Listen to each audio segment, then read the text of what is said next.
Esther 10 is one of the shortest chapters of the Bible. It's about Mordecai and his greatness. Mordecai was considered great among the Jews and had their favor.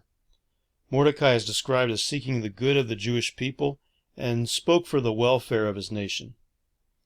When it says that he sought the welfare of his people and his nation, does it mean that he supported those in Jerusalem as well?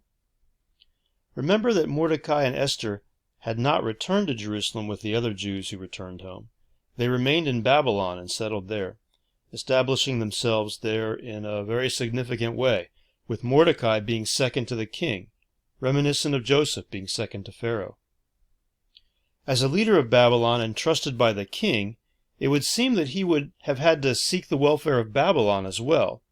And this wasn't wrong. The prophet Jeremiah had spoken to them to seek the welfare of the city that God had put them in. The Lord instructs them to pray for the city they're in because as the city prospers, they will prosper. The land's welfare would affect them. We should be praying for our nations. We need to pray for the nation where the Lord has put us. We should pray for its welfare, for its protection, for its blessing. In the New Testament, we're told to pray for our leaders, that we would be able to work quietly with our hands. We can pray for righteous leaders to be above us, ones that will carry out God's justice. We can pray for righteous laws that will enable us to continue meeting and to worship freely. But we should also seek the welfare of Israel. All believers are part of Israel, so they are our people, and we should seek their good. It's our good.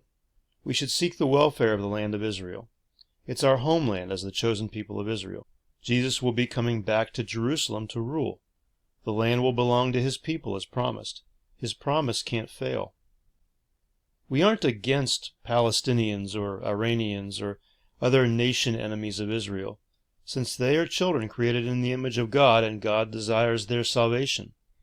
But we are against dividing the land of Israel or other measures to allow Islam to take over God's holy places. God is still at work in Israel, which at times means great hardship for them. But it will always mean their protection and the protection of a remnant.